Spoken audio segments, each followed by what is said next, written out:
السلام عليكم ورحمة الله. الحمد لله رب العالمين، والصلاة والسلام على أشرف الأنبياء والمرسلين نبينا محمد وعلى آله وصحبه ومن تبعه بإحسان إلى يوم الدين. Amém, amém, ya ni'ma al-Mawla wa ya ni'ma al-Nasir. Louvamos e agradecemos a Allah em primeiro lugar e que a sua paz, bênção estejam com o nosso querido profeta Muhammad. Estamos em direito nesta live de hoje para falarmos um pouco sobre o lugar da mulher no Islã. O que é que o Islã, na verdade, ofereceu para a mulher ao longo da história? E será que as críticas que são lançadas contra o Islã em relação ao lugar da mulher, o tratamento que o Islã oferece à mulher, essas críticas, elas são embasadas em fatos, em dados ou não? Então, na live de hoje, nós vamos falar um pouco sobre o que é que o Islã ofereceu, na verdade, para afirmarmos de que o Islã honrou a mulher ou não. Então, é uma questão que nós precisamos analisar através de fatos, evidências e provas. E nós encontramos, portanto, no Islã, várias referências que indicam de que realmente o lugar da mulher no Islã é um lugar diferenciado. É um lugar diferenciado porque não encontramos o mesmo tratamento nas outras religiões. Ou seja, se nós fizermos uma análise comparativa entre aquilo que o Islã ofereceu ao longo da história e o que nós encontramos nas outras religiões, portanto, podemos sim afirmar com todas as letras de que o Islã ofereceu algo que nenhuma religião ao longo da história da humanidade ofereceu à mulher da mesma forma que o Islã ofereceu, portanto, hoje em dia. Ou seja, nós podemos analisar o Alcorão, analisar os ditos do profeta Muhammad, analisar também tudo aquilo que o Islã produziu como literatura e como é que o Islã representou a mulher dentro das instituições islâmicas, dentro da literatura árabe islâmica,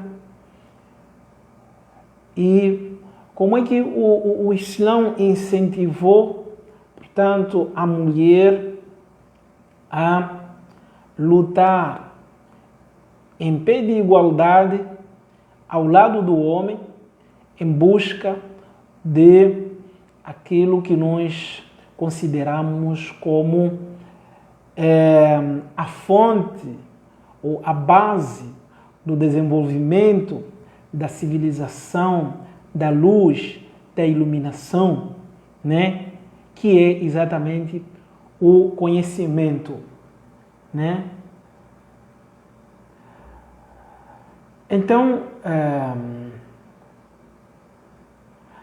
Então, queria dizer que o Islã, quando veio e instituiu algumas regras, instituiu algumas leis para elevar a categoria da mulher, para mostrar de que a mulher tem capacidade de aprender, de se tornar também um instrumento, um elemento ou uma fonte da transmissão do conhecimento, da transmissão da luz, da transmissão para a civilização e de tudo aquilo que nós, portanto, temos hoje em dia, que iluminou a modernidade. Portanto, isso nós encontramos no Islã. Quando o Islã diz a busca do conhecimento é obrigatória para um homem, assim como para a mulher. Talabul ilmi faridah li kulli muslimin ou muslima. Portanto, a partir daí, nós podemos perceber de que o Islã veio para libertar a mulher de grilhões e sobrecargas que eram impostas nas suas costas. Bem, mas antes de eu entrar em detalhes a respeito daquilo que o Islã ofereceu à mulher, eu gostaria de revisitar a história, para que então possamos estabelecer um discurso baseado numa abordagem comparativa e a partir daí nós poderemos sim afirmar se o Islã realmente ofereceu algo de novidade ou se o Islã honrou a mulher ou não, né? E a partir daí nós iremos sair dessa mitologia e das acusações que vários críticos não muçulmanos têm elaborado em direção ao Islã. Ou seja, afirmar que o Islã honrou a mulher significa prestar uma declaração que exige apresentar fatos e evidências, que exige também apresentar elos e contrastes, capazes de sustentar essa afirmação.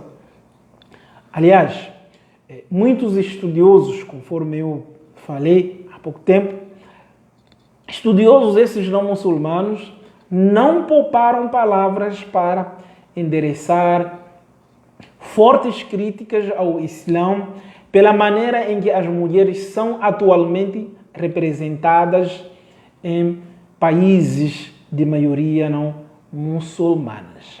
O primeiro equívoco é pelo fato de o Islã ser julgado com base nas ações, com base nas leis produzidas pelo próprio homem e não com base naquilo que o próprio Islã instituiu como lei. É a partir daí que nós encontramos uma série de pessoas não muçulmanas que sempre tentam associar o Islã com leis que foram produzidas por pessoas, sejam elas muçulmanas ou como não, mas que têm seus objetivos políticos e econômicos. E que esses objetivos políticos e econômicos muitas vezes contrariam com aquilo que são os ensinamentos do Islã. Agora, as pessoas que não conhecem exatamente os ensinamentos do Islã, o que o profeta Muhammad nos ensina a respeito da mulher, então essas pessoas acabam, portanto, caindo em equívocos e misturando aquilo que é os preceitos islâmicos eles misturam os preceitos islâmicos com a cultura, a política dos países de maioria muçulmana, que são elementos totalmente diferentes. Uma coisa é a pessoa olhar e analisar o Islã como uma das últimas instituições que, na verdade, o Islã foi a primeira instituição a existir na face da Terra, e eu vou voltar a tocar sobre esse assunto, mas podemos também afirmar de que o Islã é uma das últimas instituições no sentido de que é uma religião que veio renovar a mensagem revelada por Deus desde o primeiro profeta. Desde a época de Adão, Noé, Abraão, Jesus, Moisés. Portanto, o Islã veio integrar toda essa lei e todos esses ensinamentos que não excluem a mulher de forma nenhuma.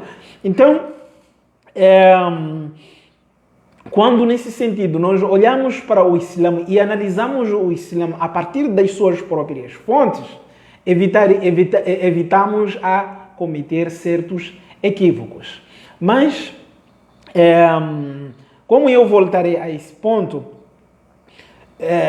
então gostaria de reintroduzir o meu discurso, sobretudo para fazer com que o ouvinte entenda de que, para nós afirmarmos de que o Islã honrou a mulher, é preciso então fazermos uma análise comparativa, né? Uma análise comparativa justamente para facilitar o nosso entendimento. Bem, então eu vou reintroduzir o meu discurso relembrando a todos vocês de que a primeira instituição que foi criada na história da humanidade é a instituição religiosa. A primeira instituição. Histórias de diferentes povos, nações e sociedades da antiguidade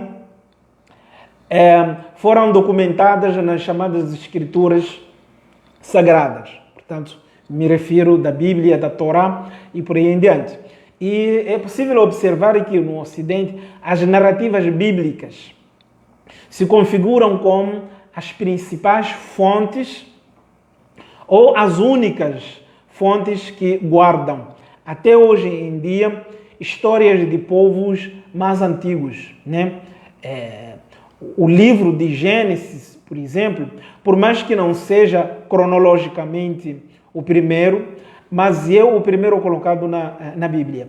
Talvez pelo fato de ser o livro que nos conta sobre a vida daquele que foi o primeiro homem e da primeira mulher, Adão e Eva.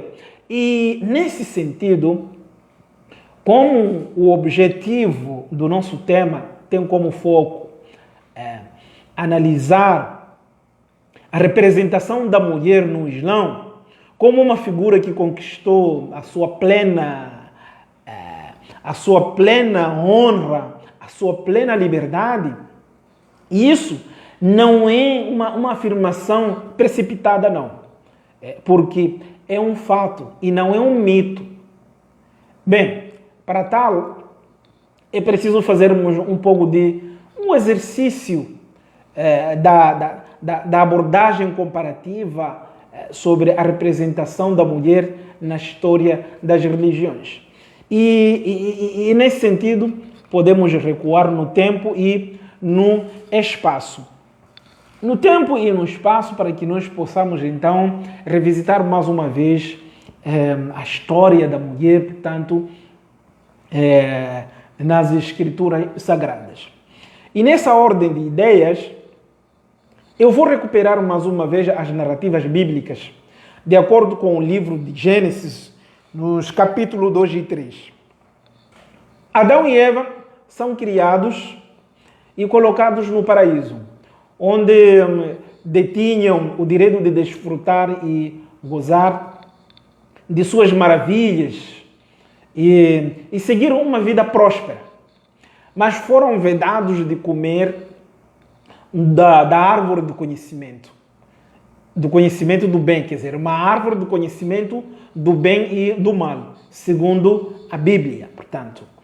E nessa história acontece que a serpente estabelece então um diálogo com Eva, a esposa então do Adão, e consegue seduzi-la a comer da árvore do bem e do mal, do conhecimento do bem e do mal. Bem, quando ela comeu, por sua vez, de acordo com Gênesis, no capítulo 6, a Eva seduziu Adão a comer também da árvore. Deus, ao questionar e ao repreender Adão, então Adão colocou a culpa na Eva, de acordo com a história bíblica. E a partir daquele momento, segundo a cultura ocidental, assentada nas hermenêuticas judaico-cristãs, a mulher passa a ser representada como a principal causa da tragédia. Portanto, aquela que causou a expulsão de Adão no paraíso. E a partir daquele momento, a mulher passa a carregar então nas costas o chamado pecado original. Ou seja, ela passa a ser considerada como a causa do pecado original. Bem, é difícil afirmar quantos milhares de anos passaram até que o Islã viesse então no século VII para contrariar essas afirmações e os grilhões e a culpabilidade que foram imputadas nas costas das mulheres.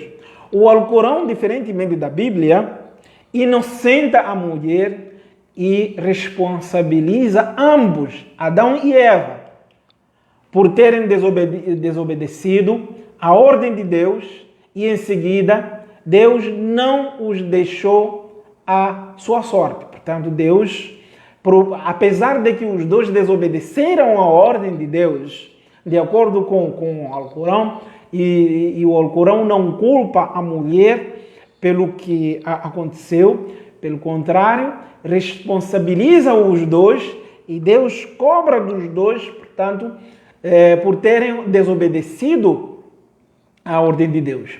E nesse momento Deus vai inspirar algumas palavras aos dois para que eles pudessem pedir perdão e se arrependessem do que eles fizeram. E assim eles fizeram e Deus aceitou, portanto, o arrependimento dos dois. Então, Adão e Eva foram perdoados do pecado que eles cometeram.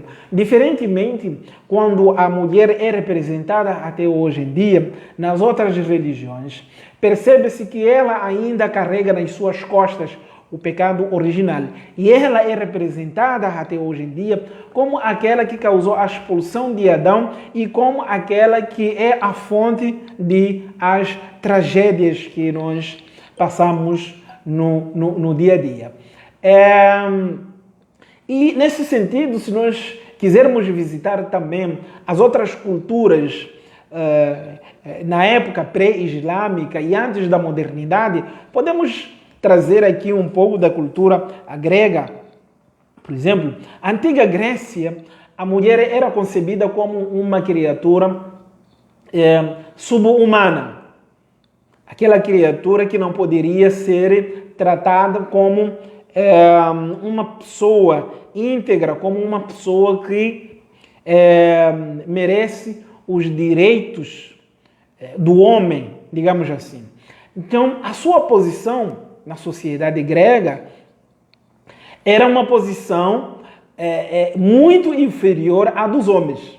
Então, a mulher era considerada como um sujeito inferior do homem e que carecia de os direitos humanos que hoje em dia ela conseguiu conquistar através do advento do Islã.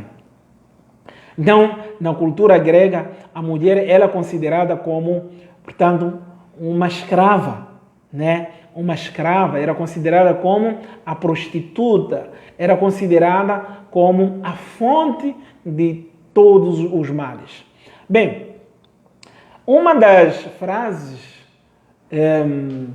que nós podemos trazer aqui para evidenciar como é que os gregos descreviam e tratavam a mulher, podemos aqui lembrar que Sócrates, que era um dos filósofos gregos mais renomado, né, descreveu a mulher como a grande fonte do caos e da ruptura no mundo.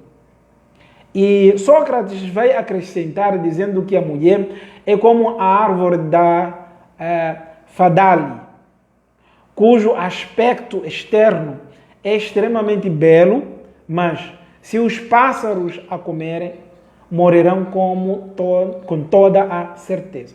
Então, Sócrates vai comparar a mulher como uma semente venenosa que aparenta uma beleza, que exterioriza uma imagem enganadora, uma ilusão aos olhos dos homens, mas no seu fundo, no seu interior, é um veneno, portanto, que não serve até para o consumo das árvores ou dos animais.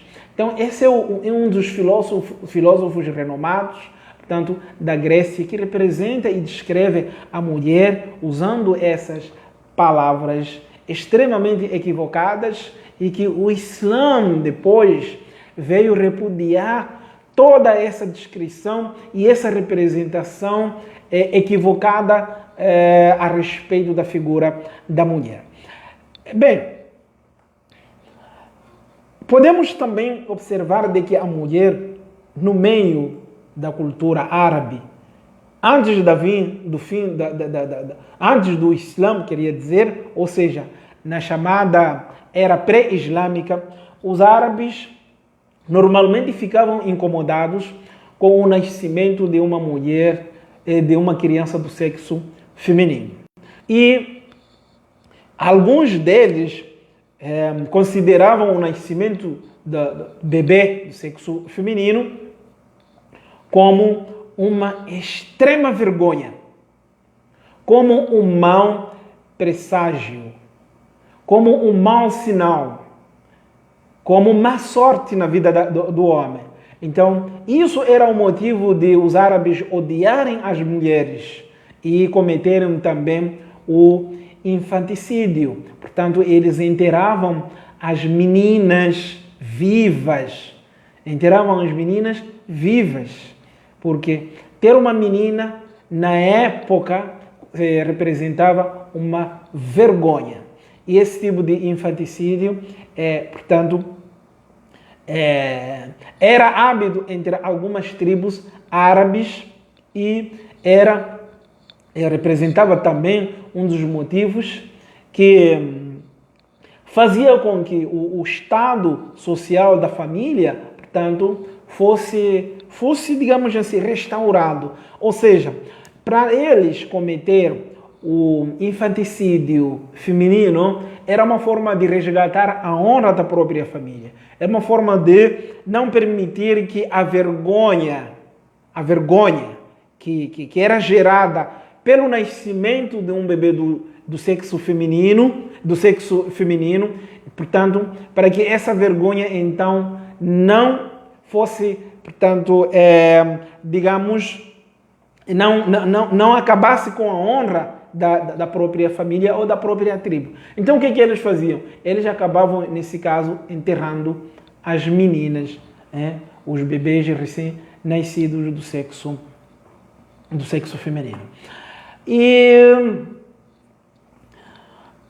nesse sentido, Allah subhanahu wa ta'ala, quando vai revelar, portanto, o Alcorão, quando o Islã vem, Deus vai dizer a respeito desses árabes, que quando alguns deles é anunciado o nascimento de uma filha, o seu semblante se entristece e fica angustiado. O árabe ficava angustiado porque nasceu uma mulher, uma menina, né? E o que eles faziam? Os homens, o que faziam os homens? Os homens se escondiam da sociedade, se escondiam das pessoas. Por quê? Porque nasceu uma menina. Então, e Deus vai repreender essa prática e vai dizer de que esse julgamento que os árabes faziam era um julgamento equivocado.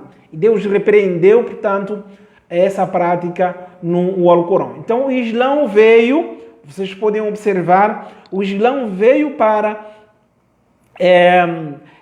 quer dizer, deixar claro aquilo que era praticado na antiguidade, que constituía um crime e que contrariava, na verdade, o projeto divino e contrariava o senso e a lógica das coisas, mas que era uma prática comum e uma prática cultural e que, para eles, para os praticantes, era algo extremamente normal. Ou seja, para os árabes, na era pré-islâmica, era normal, era uma prática comum, era algo extremamente de honra, representava honra, enterrar as meninas recém-nascidas. Né? Então, é assim que o Islã começou a combater esse tipo de prática. Por essa razão, quando Allah diz que Muhammad foi rahmatan lil alamin, Allah vai dizer: وَمَا أَرْسَلْنَاكَ إِلَّا رَحْمَةً لِلْعَالَمِينَ. Ó Muhammad, você não foi enviado senão como misericórdia para a humanidade.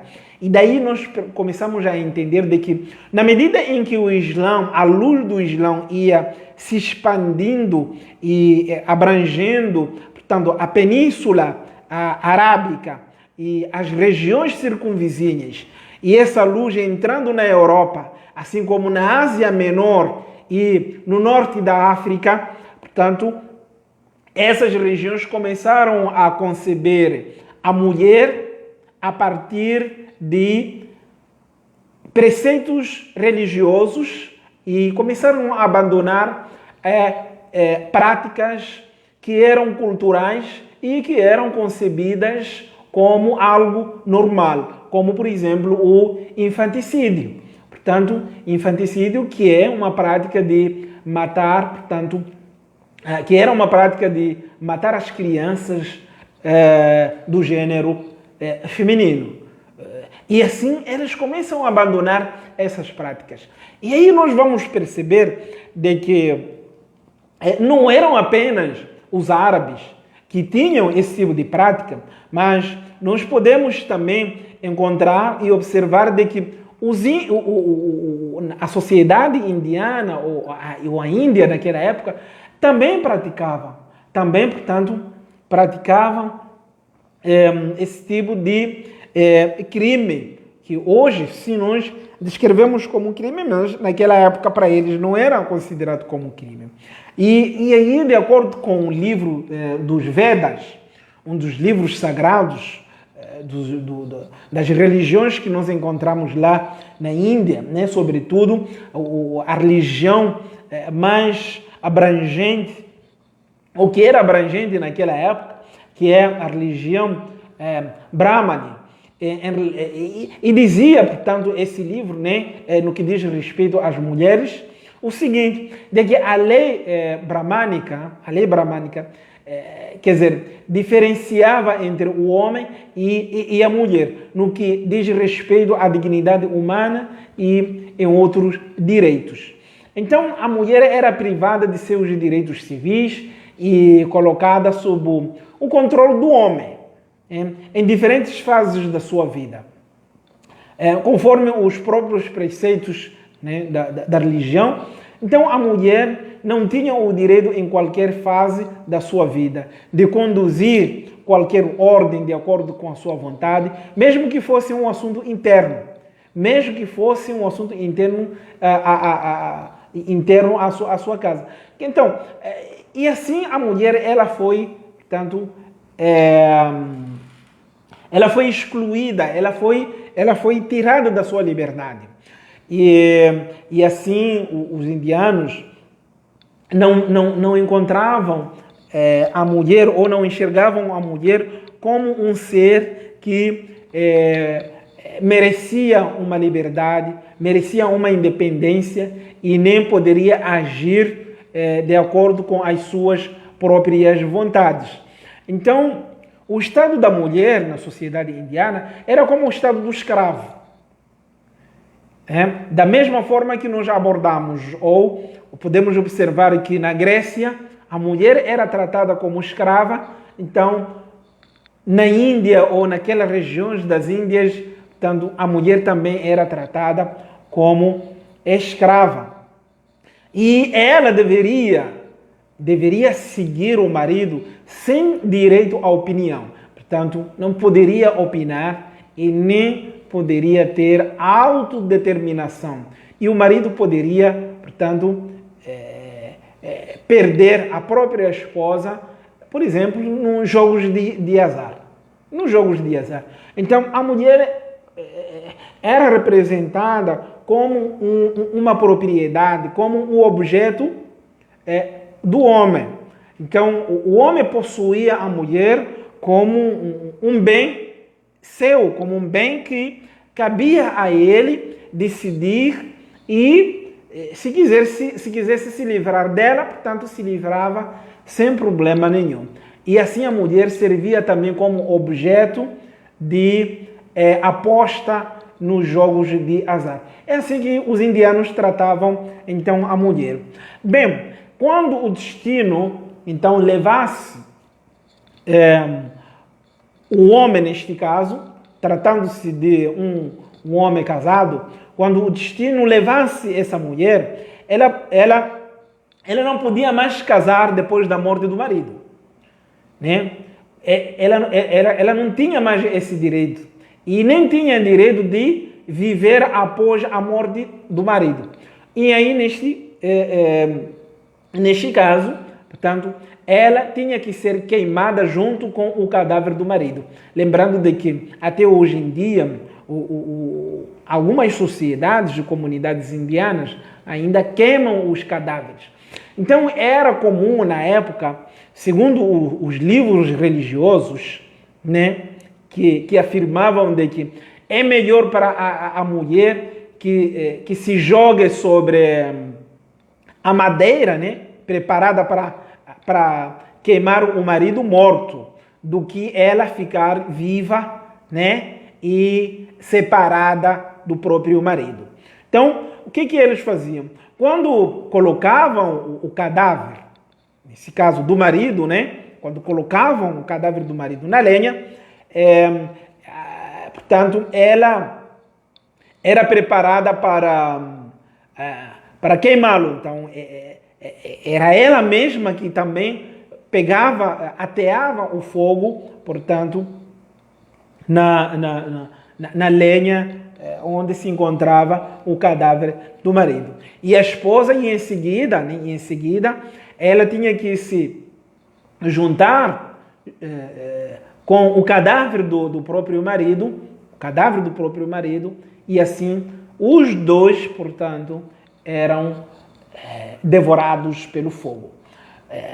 Quer dizer, e essa prática acontecia da seguinte maneira, ou seja, o sacerdote, né, Brahman, colocava a mulher nesse caso, ou seja, a mulher era preparada com panos, e quando chegasse a hora então de ela ser queimada, se juntar na lenha junto com o marido, então chegava o sacerdote, né, Brahmanes, para tirar as roupas dela, né, as joias e tudo aquilo que ela vestia de adornos. Portanto, não deixava ela despida, deixava ela nua, mas então tirava esses bens e em seguida soltava as tranças e tirava os trapos também.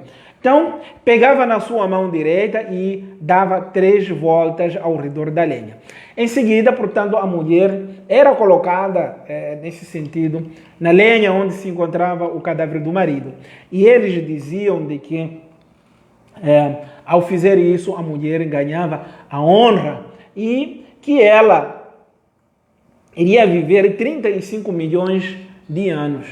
Portanto, a mulher ia viver 35 milhões de anos junto com o marido, o falecido.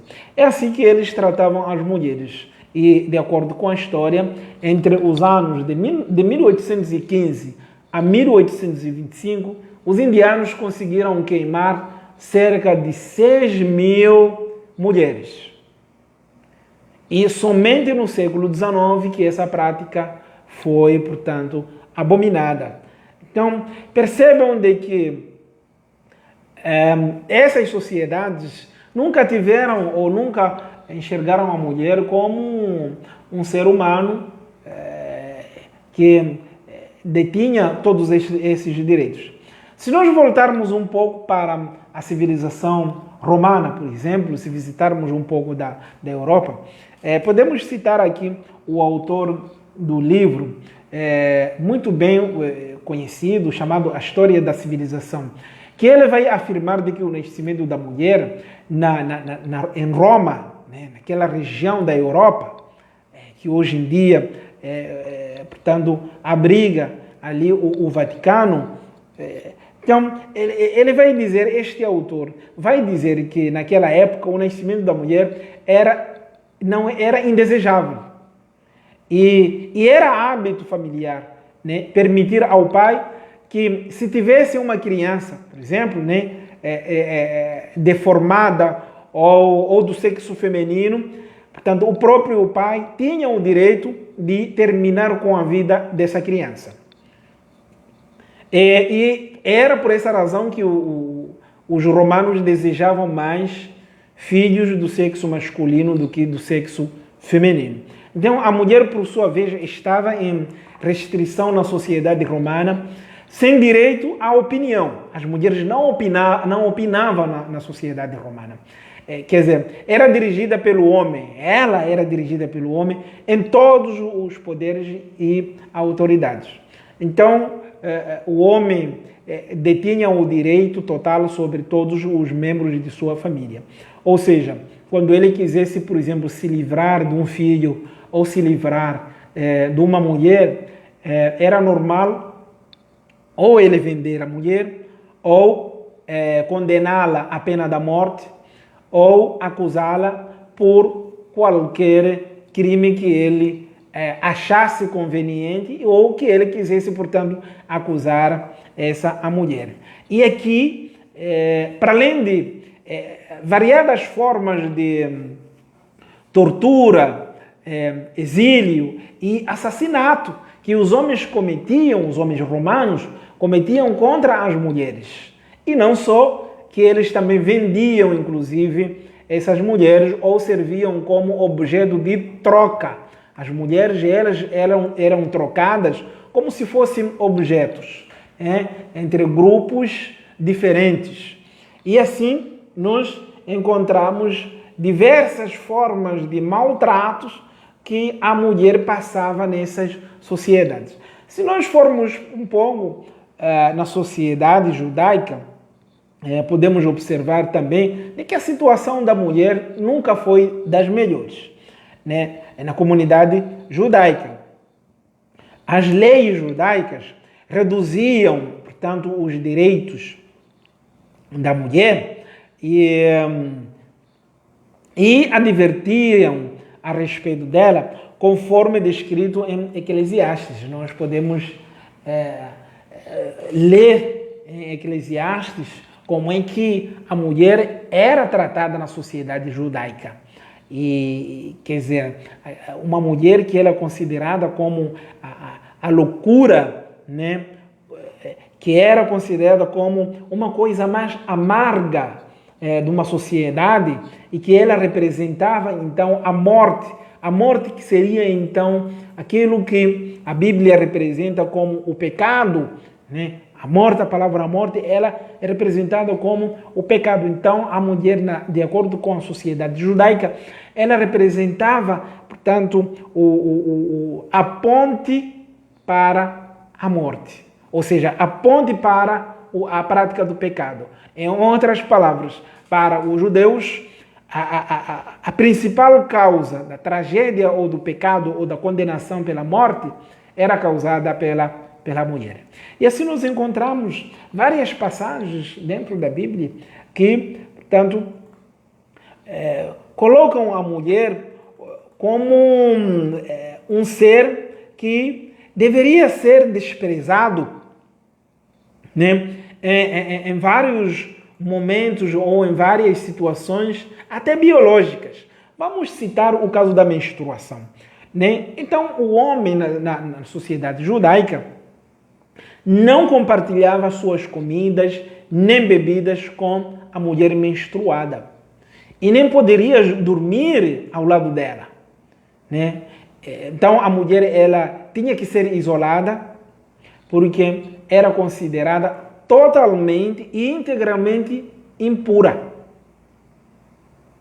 Era considerada impura. E assim a lei judaica regia e estabelecia, portanto, essas fronteiras entre o homem e a mulher. E lê-se ainda, dentro da lei judaica, que a mulher não é pura a partir dos dias que começa a sentir os sintomas prévios sobre a vinda da menstruação. E até mesmo que os sintomas não causassem algum efeito. O marido não devia ter contato com ela. Até mesmo com o dedo mindinho. Não poderia ter contato com ela.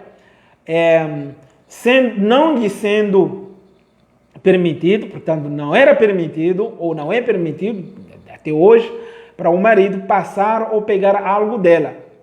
E nem mesmo com o dedo, ou mesmo, portanto, jogar as coisas, ou vice-versa.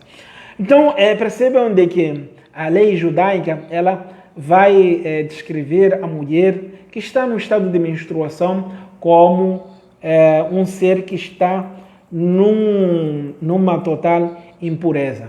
E que essa impureza, portanto, deve ser evitada pelo homem. E assim nós encontramos inúmeras formas de a mulher ser tratada nas religiões anteriores, assim como nas culturas anteriores. E indo para o Alcorão e indo para o Islã, o que o Islã trouxe então para poder honrar a mulher? Percebam de que, primeiro, as mulheres tiveram um papel muitíssimo importante na história do desenvolvimento do Islã. O Islã que foi a luz que iluminou as sociedades ocidentais. A luz que iluminou as sociedades ocidentais. E podemos também mencionar alguns grandes pensadores, escritores e fundadores de escolas, como, por exemplo, Imam Shafi'i.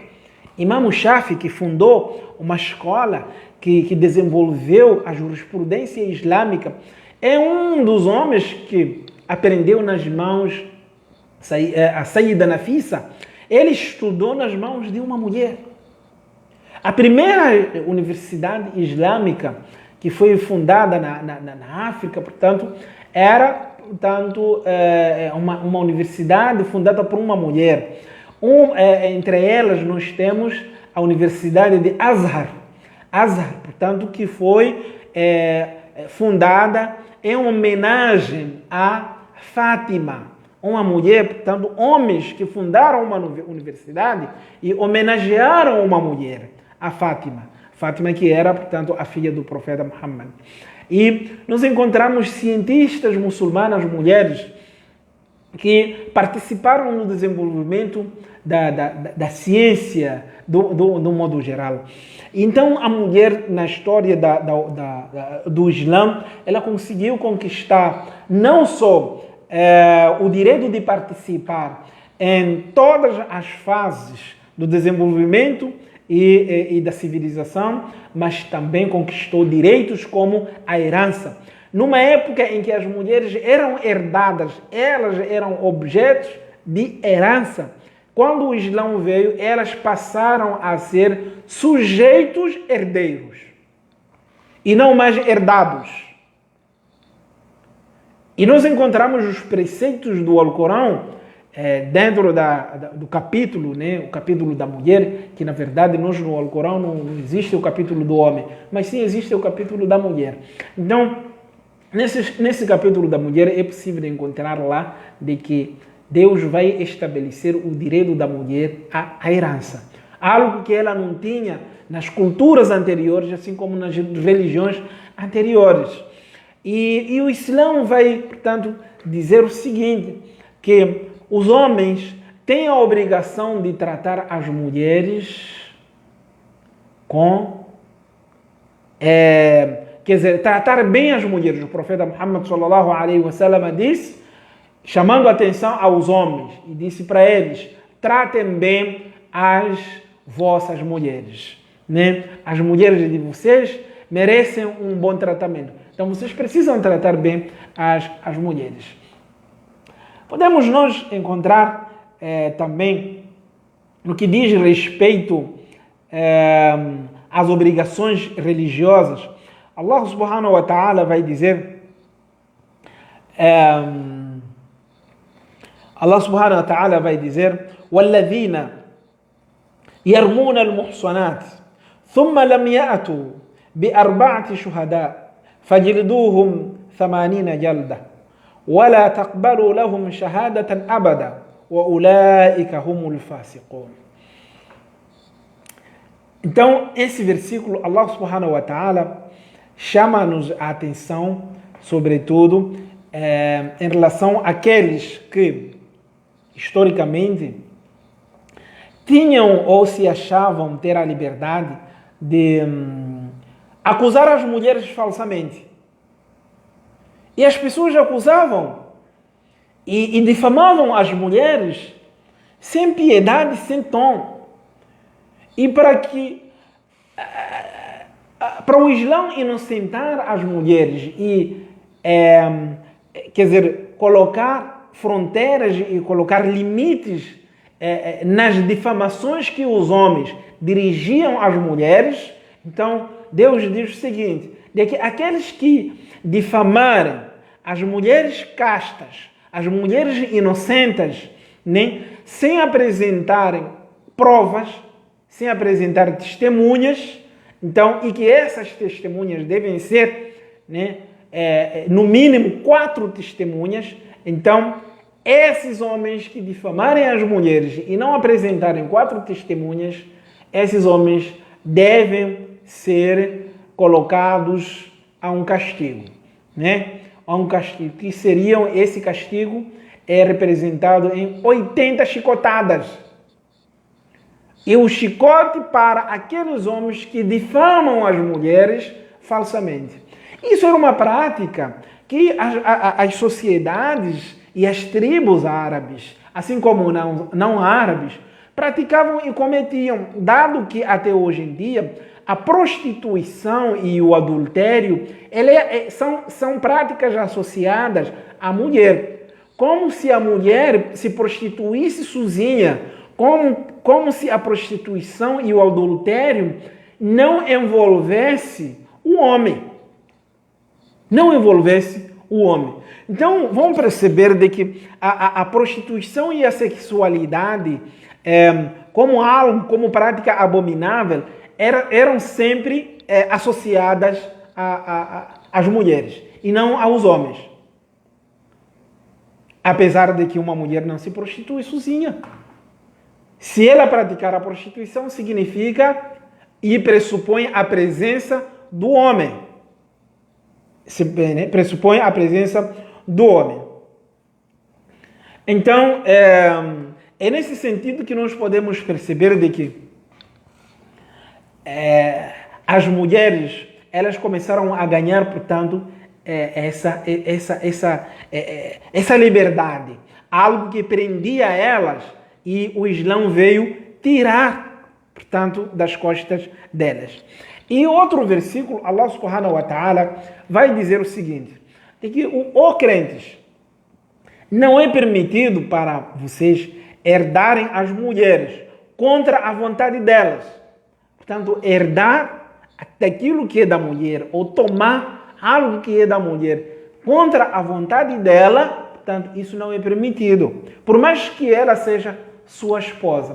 Então vamos perceber de que se a mulher nas outras culturas, nas outras sociedades e nas outras religiões, ela não tinha a autodeterminação, ela não determinava o destino daquilo que era, ou ela não tinha propriedade, ela não tinha o direito à propriedade, quando veio o Islã, deu o direito dela, né, da herança, o direito de ter a sua própria propriedade e proibiu o homem de tomar o que é dela sem autorização dela. Então, as mulheres têm essa autonomia de tomarem a decisão sobre o que é delas. E se elas não quiserem compartilhar com os homens, neste caso, portanto, cabe ao homem respeitar e seguir essa ordem. Então, nós podemos perceber de que realmente a mulher não tinha esses direitos na época, né?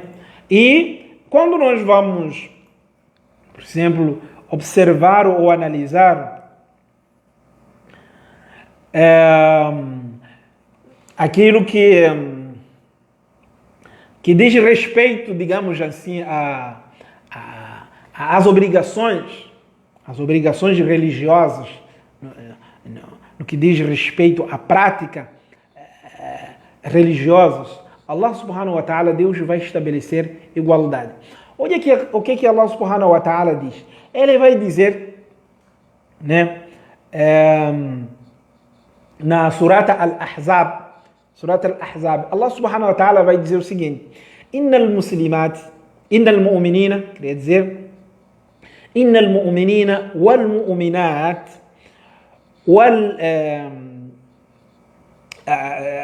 astaghfirullah. Queria dizer, Allah subhanahu wa ta'ala começa o verso dizendo: Innal muslimina wal muslimat wal mu'minina wal mu'minat wal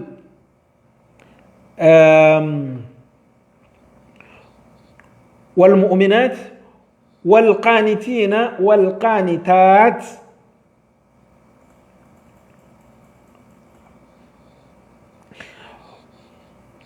والصادقين والصادقات والصابرين والصابرات والخاشعين والخاشعات والمتصدقين والمتصدقات والصائمين والصائمات والحافظين فروجهم والحافظات والذاكرين الله كثيرا والذاكرات أعد الله لهم مغفرة وأجرا عظيما.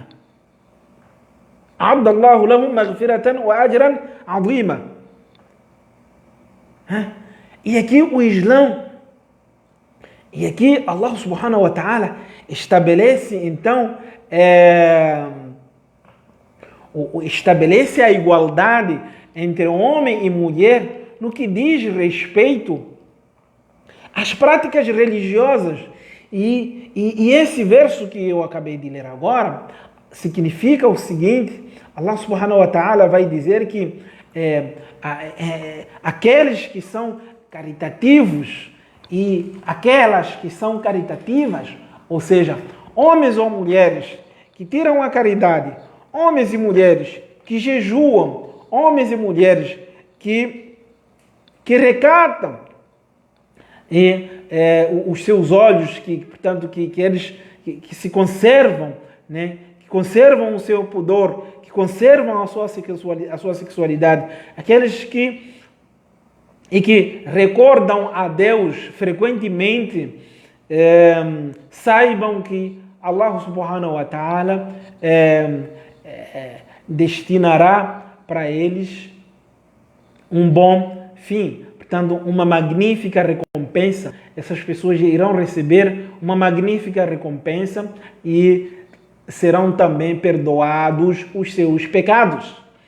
Então percebam de que no que diz respeito à prática religiosa, homens e mulheres, todos são iguais. E a mulher, conforme vocês podem observar, que ela conseguiu alcançar a sua dignidade, alcançar os seus direitos e a sua honra dentro do Islã. Lembrem-se de que o profeta Muhammad sallallahu alaihi wasallam, quando foi questionado em relação ao tratamento que um homem deveria dar a alguém, e esse homem perguntou ao profeta Muhammad: a quem eu devo o meu amor, a quem eu devo o meu respeito, a quem eu devo os meus serviços, a quem eu devo tudo aquilo que eu posso oferecer. O profeta Muhammad sallallahu alaihi wasallam disse: Ummuk, disse a sua mãe, a sua mãe. E o homem perguntou: e depois a quem eu devo? O profeta respondeu mais uma vez: a sua mãe.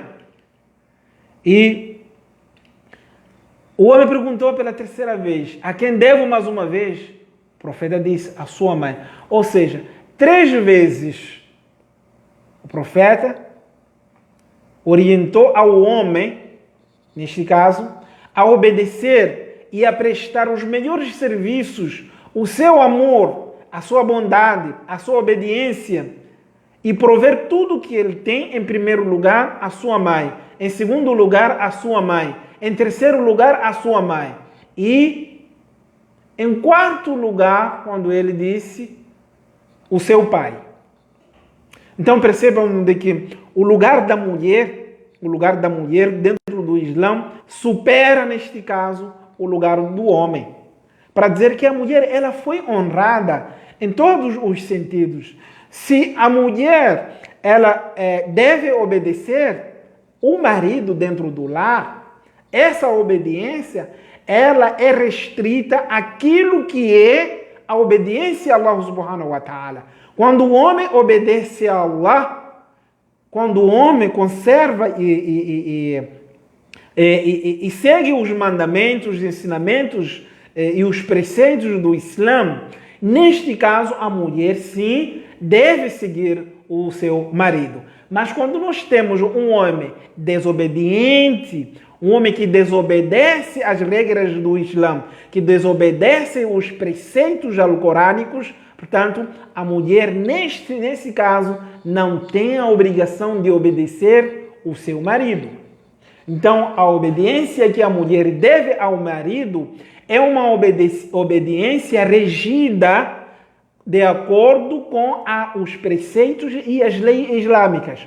Fora desse contexto, fora dessas estruturas, fora desses ensinamentos, portanto, a mulher não pode obedecer ao seu marido. Bem, lembrem-se de que Allah subhanahu wa ta'ala diz وَبِلْ وَالِدَيْنِ إِحْسَانًا, que os homens ou os seres humanos têm a obrigação de obedecer aos seus pais. Obedecer aos seus pais. Mas ele vai dizer na Surat Al-Luqman de que se por acaso os pais mandarem a você a fazer algo, a praticar uma ação que essa ação faz parte da desobediência a Deus, então não obedeça. Por isso, nessas situações, nessas condições onde o pai ou a mãe manda o filho a praticar algo, ou mesmo que seja o marido, que manda a própria sua esposa a praticar algo que contraria os ensinamentos do Islã e as leis de Allah subhanahu wa ta'ala, então não se deve obedecer. Por isso, os homens não podem usar o pretexto da obediência que nós encontramos nos ditos do profeta Muhammad para impor a obediência da mulher a eles, mesmo naquilo que Allah subhanahu wa ta'ala proibiu. Portanto, essa obediência não integra esse tipo de prática. A obediência, ela consiste naquilo que Allah subhanahu wa ta'ala estabeleceu como lei e naquilo que o profeta Muhammad sallallahu alaihi wasallam também estabeleceu como lei. Então, nós não podemos confundir os preceitos e as limites que o Islã estabeleceu para homens, assim como para as mulheres. E dentro dessa lógica, vão observar de que existe uma divisão lógica das tarefas. Aquilo que é considerado como tarefa do homem e aquilo que é como considerado tarefa da mulher. Isso não só a nível da própria biologia humana, como, por exemplo, na concepção. Portanto, se Deus determinou que somente a mulher pode conceber, pode, portanto, procriar, ou seja, pode desenvolver o feto dentro dela e o homem não. Portanto, é uma questão biológica que está acima das nossas escolhas e acima dos nossos desejos e vontades. E assim Deus coloca essas tarefas.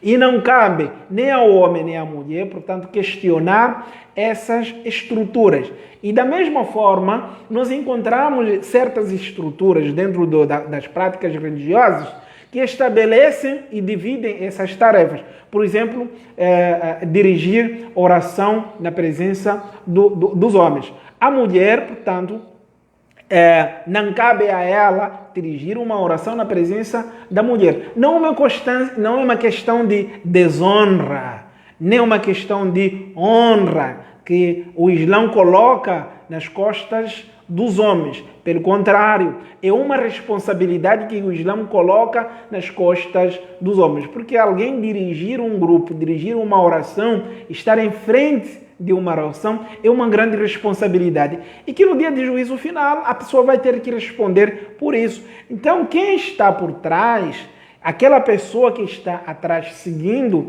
portanto, essa pessoa está livre dessa responsabilização.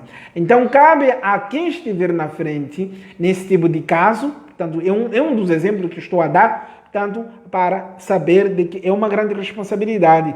E, a partir daí, é preciso as mulheres enxergarem e entenderem de que a divisão das tarefas dentro do Islã é uma forma de colocar mais responsabilidade em determinadas pessoas ou em determinado sexo, né, do que o outro. E não tem nenhuma relação com a honra ou desonra, o valor ou desvalor. Portanto, não é questão de valorizar um e desvalorizar o outro. E nesse contexto, eu gostaria de terminar citando aqui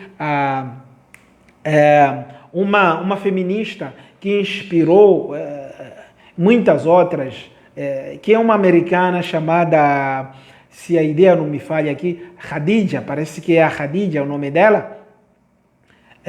Acho que é a Khadija, sim. Lá para 2004, 2002 para 2004, ela, portanto, criou um cenário polêmico ao decidir dirigir as orações nas mesquitas. Portanto, é preciso nós entendermos de que a luta pelos direitos não pode ser confundida com a desconstrução dos preceitos religiosos e a diluição daquilo que são as regras islâmicas. Nós não podemos diluir as regras islâmicas sob o pretexto da igualdade do gênero. São coisas extremamente diferentes. A misoginia e o machismo são comportamentos que se manifestam dentro do homem, assim como da mulher. Por isso, o seu combate cabe a todos, seja homem assim como a mulher. Então, não é o Islã, nem as religiões ditas como patriarcais, que estabelecem regras que incentivam a misoginia ou o machismo. Pelo contrário, são as nossas próprias culturas que muitas vezes se confundem com as práticas religiosas e nós não conseguimos separá-las, e o outro que não conhece o Islã começa a julgar, portanto, essas práticas machistas ou misóginas como se fossem práticas islâmicas religiosas, ao passo que não. E aí vem aquilo que eu gostaria de chamar a atenção, de que quando nós olhamos para o lugar da mulher dentro das sociedades muçulmanas, devemos levar em consideração de que cada grupo, cada sociedade, cada país tem a sua própria cultura. E essa cultura, infelizmente, tem um papel importante no direcionamento desses direitos, na determinação daquilo que são, então, os direitos da mulher dentro da própria Constituição do país, e que muitas vezes as constituições desses países de maioria muçulmana não foram baseadas em preceitos alcorânicos. Por isso, nós encontramos alguns países que ainda têm dificuldades de garantir os direitos das mulheres. E essas dificuldades não são causadas pelos ensinamentos do Islã. Não, esses problemas são causados pelos ensinamentos do próprio homem, através de questões relacionadas à política, à economia e à própria cultura. E nesse sentido, é preciso nós muitas vezes separarmos entre essas duas coisas. Uma coisa é você ter os ensinamentos islâmicos, né?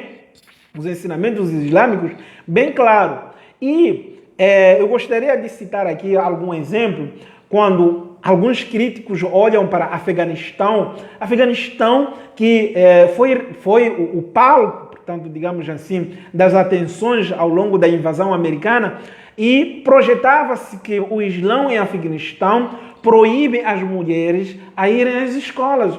As mulheres não podem estudar, as mulheres não podem sair nas ruas sozinhas, as mulheres, etc, etc. Então, constituiu-se um Islão imaginário, né? Que não reflete aquilo que são os ensinamentos do Alcorão nem do profeta Muhammad. E essa imagem foi projetada aqui no Ocidente. Enquanto o próprio Islã contraria todos esses ensinamentos, porque o Islã incentiva a mulher, assim como o homem, a procurar o conhecimento e a se formar. Então, são equívocos que muitas vezes são intencionados, portanto, e às vezes são, portanto, confundidos com aquilo que são práticas culturais ou práticas socioculturais e aquilo que são os ensinamentos do Islã, que são extremamente pontos opostos e que as pessoas muitas vezes não conseguem diferenciar entre as duas coisas. E aí entra a questão da vestimenta, entra a questão do véu também.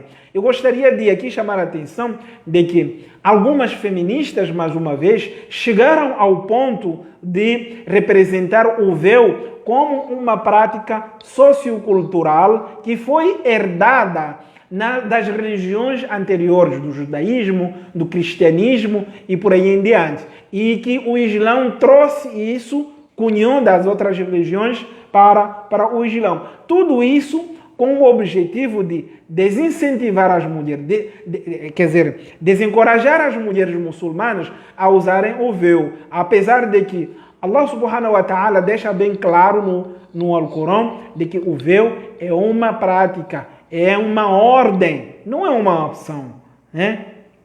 É uma ordem. O véu ele é obrigatório.